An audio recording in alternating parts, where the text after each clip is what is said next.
কি অবস্থা সবার? আশা করছি আপনারা সবাই ভালো আছেন। আমিও মোটামুটি ভালো আছি। এই যে একটা লম্বা জীবন, এই জীবনে আপনি শুধু সহ্য করবেন, সহ্য করেই যাবেন। আর যাদেরকে সহ্য করবেন তারা আপনার উপরে আরো বেশি বেশি বোঝা চাপাতে শুরু করবে।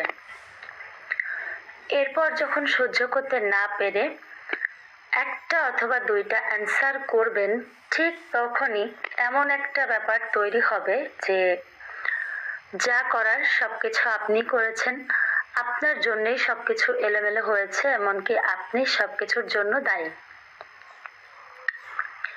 কাছের মানুষগুলোকেও না তখন বোঝাতে গেলে তারা আসলে বোঝে না। তো এরকম একটা পরিস্থিতির মধ্য দিয়েও আমি যাচ্ছি। ধৈর্য তো অনেক ধরলাম, আল্লাহর কাছে বললাম যে আসলে আমার ভুল হয়েছে, কারণ নিজের জীবনের সব থেকে সুখময় যে মুহূর্তগুলো কাটানোর কথা ছিল, হ্যাঁ জীবনে প্রত্যেকটা মুহূর্তেরই দাম আছে এবং এক একটা মুহূর্তের আনন্দ এক এক রকম। তবে কিছু বিশেষ মুহূর্ত আসে মানুষের জীবনে, থাকে যেগুলো মানুষের বিশেষ সময় বা সব সময় মনে পড়ে। তো ওই মুহূর্তগুলোই তো আসলে আমি জীবন থেকে পার করে ফেলেছি কষ্টে কষ্টে, মানুষের কথা শুনে, অসহায়ত্বে, অনাচারে, অনাহারে। আর এখন তো আসলে ছেলে মেয়ে হয়েছে, তারা বড় হচ্ছে, তো এখন আর কি। তবে কান ধরেছে যে আমি আর কোনো কিছু মনে রাখবো না।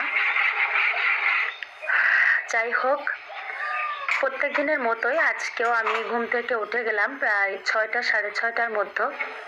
এর আগে তো বারবার ধাপে ধাপে উঠতেই থাকি, বাবু যেহেতু ব্রেস্ট ফিডিং করে আমাকে ওঠাই লাগে।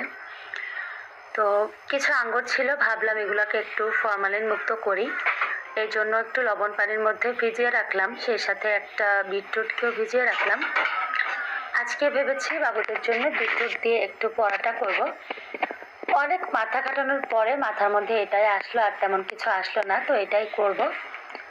তো ভিডিওটি দেখতে থাকুন, আশা করছি আপনাদের ভালো লাগবে। ভালো লাগলে প্লিজ একটি লাইক দিয়ে আপনারা দেখা শুরু করবেন। আর বিজনেসের কিছু জিনিসও আজকে আপনাদেরকে দেখিয়ে দিলাম, তো কেমন হলো প্লিজ আপনারা আমাকে একটু জানাতে পারেন।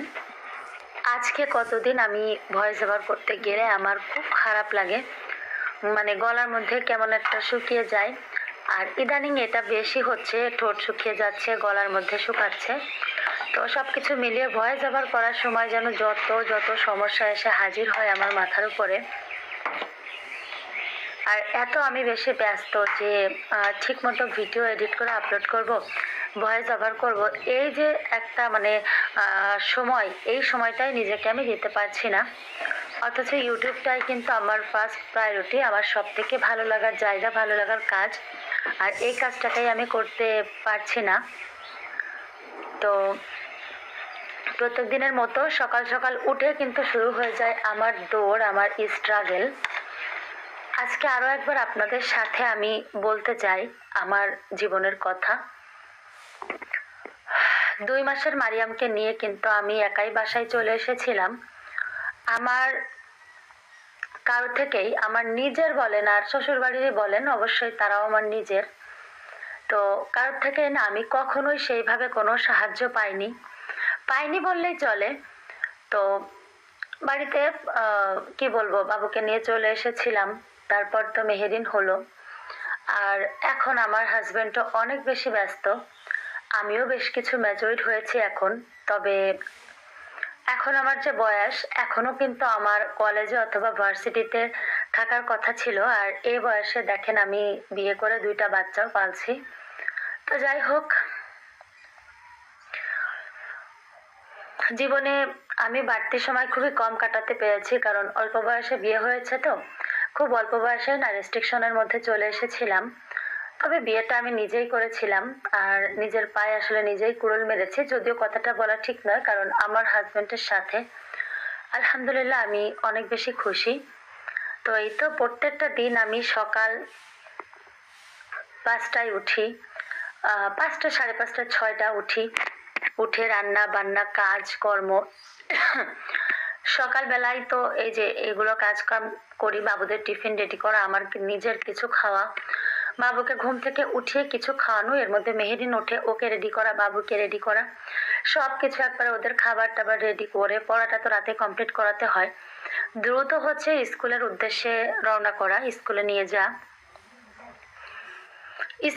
যেয়ে সেখানে আবার বিজনেসের, যেহেতু ছোট একটা বিজনেস শুরু করেছি, তো বাবুকেও দেখতে হয়, আবার মেহেরিনও কোলে থাকে, আবার বিজনেসের আমার যে জিনিসপত্র এগুলো যে ভাবিরা দেখে তাদেরকে দেখাতে হয়।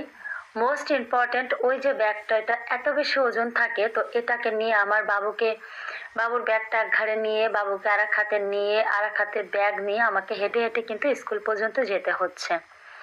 তো আসলে আপনাদের ভাইয়া আমাকে অনেক বেশি বারণ করছে যে এটা না করতে, তবে কিছু দরকার আছে, তার জন্য আমি করছি। তো আল্লাহ পাক আমার পাশে আছেন, তার রহমতও আমার সাথে আছে, ইনশাল্লাহ কিছুই হবে না। তো যাই হোক, এগুলো কিন্তু সব আজকে আমার সকালের কাজ শেয়ার করেছি। তো স্কুলে যাই, বাবুকেও দেখি, তারপরে বিজনেসের কাজগুলো করি, আবার বাবুদেরকে নিয়ে দেখা যায় টিফিন খাওয়াই, পড়াশোনাগুলো বুঝে নিয়ে বাসায় আসি। এসে দেখা যায় কি ঘরের মধ্যে পুরোটা এলোমেলো, কারণ সকালে তো আপনাদের ভাইয়ের জন্য এবং আমার বাবুদের জন্য খাবার করতে হয়, নিজে ফ্রেশ হওয়া, সব কিছু মিলে, যাদের বাচ্চা স্কুলে যায় তারা তো বোঝেনি। আর আমার যেহেতু কোনো মেট নেই, তো নিজের কাজ, হেল্পিং হ্যান্ড নেই, নিজের কাজ নিজেকেই করতে হয়। তো বাসাতে এসে সমস্ত কিছু এলোমেলো, তো খুব অল্প টাইমের মধ্যে সমস্ত বাসা কিন্তু আমাকে গুছিয়ে নিতে হয়। দু একদিন বাবু ডিস্টার্ব করে, বাবু গোছাতে দেয় না, আবার দু একদিন ওকে গোসল দিয়ে ঘুম পাড়াই, আবার দু একদিনও নিজেই খেলা করে। ওই যে বলেছি আগে যে আমি বাচ্চার মা, আমার নির্দিষ্ট কোনো রুটিন নেই, তবে চেষ্টা করি ঠিকঠাক মতো সব কিছু মেনটেন করতে। আমি খাই আর না খাই, আমার কিন্তু খাওয়ার টাইমও থাকে না। আমি দ্রুত আমার ঘরের কাজগুলো সারি, বাচ্চাদেরকে আবার টাইম দেই, ওদেরকে খাওয়াই, ওদেরকে গোসল করাই, ওদেরকে ঘুম পাড়াই। এরপরে আমি কি করি, এর এক ফাঁকে আমি নিজে খাই, আমি নিজে গোসল করি। তারপরে আবার বিকাল হতে হতে দেখা যায় বাবুরা তো ওঠে, তারপরে আবার বাবুদের বায়না থাকে এটা সেটা খাওয়া, তারপরে রান্না বান্নার প্রিপারেশন নেওয়া, রান্না বান্না করা। এর ফাঁকে ফাঁকে ছোট মেয়ে কিন্তু অনেক বেশি বিরক্ত করে, তো কেক বানাই, একটু মেশিংয়ে কাজ করি, তারপরে ইউটিউবে ভিডিও করি, অনেক কিছু আমি একা হাতে কিন্তু সামলাই। ছোট দুটো বাচ্চা নিয়ে আমার নিজেরও বয়সটা কিন্তু অনেক কম, আমি সব কিছু একাই সামলাই। তো এরপরেও বলেন তো কিভাবে আমার টাইম থাকে কারোর নামে বদনাম করার? এরপরেও মানুষ আমাকে অ্যালিগেশন লাগায় যে আমার কোনো কাজ নেই, তাই আমি তাদের নামে কথা বলি। তো আল্লাহ, তারা বলে যে আল্লাহ নাকি আমার বিচার করবে। তো আসলেই আমিও সেটাই বলি যে কারোর জন্য আমি আল্লাহকে বলবো না বিচার করতে, আমি এটাই বলবো যে আমি কোনো অন্যায় করলে আল্লাহ পাক যেন আমারও বিচার করে। তো একটা আপু আমাকে বেডশিটের জন্য নক করেছিল, তো আপুর উদ্দেশ্যে বলবো, আপু আমার ব্যবসায়িক সমস্ত মাল আসবে আরো 2-3 দিন পর, তো লাস্ট এই কিছু কিছু আছে সেগুলো আজকে একটু অ্যাড করলাম। তো আগে যে বেডশিটটা দেখিয়েছি ওটা 7.5 ফিট বাই 8 ফিট, ভীষণ সুন্দর একটা বেডশিট, কালারটাও সেম থাকবে, বালিশের কাভার দুইটাও অনেক বেশি বড়। তো ওইটার দাম থাকবে হচ্ছে 820 টাকা, যেগুলো কিনা বাজারে বিক্রি হয় প্রায় 950-1000 করে।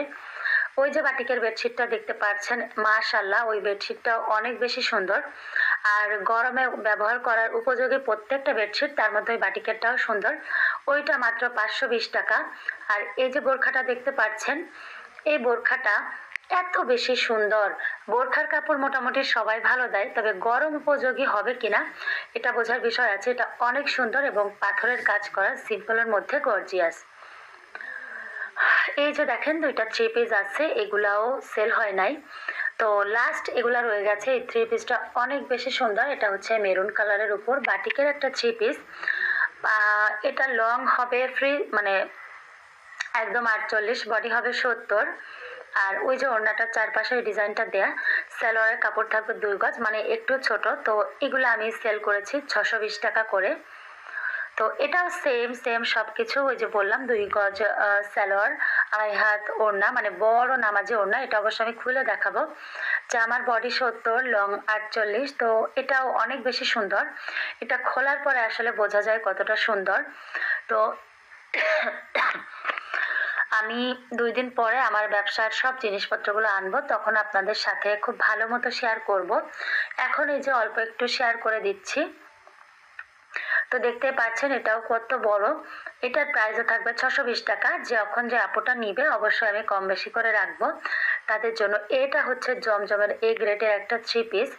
মাশাআল্লাহ অনেক সুন্দর। এর আগে যে কয়টা পিস আমি এনেছিলাম এইগুলার মধ্যে সবগুলা সেল হয়ে গেছে। একটা 3 পিসে আছে পিঙ্ক কালার আর অফ হোয়াইট কালার, অনেক বেশি সুন্দর মাশাআল্লাহ। ওড়নাটাও সুন্দর আর সালোয়ারের কাপড়টাও থাকবে এই কালারের মধ্যে। পুরো অনলাইনে যে সমস্ত আপুরা বিজনেস করে আমি চেষ্টা করি সবার মধ্যে সব থেকে কম প্রাইসে মাল সেল করার। তো কেউ নিতে চাইলে প্লিজ আমাকে জানাবেন।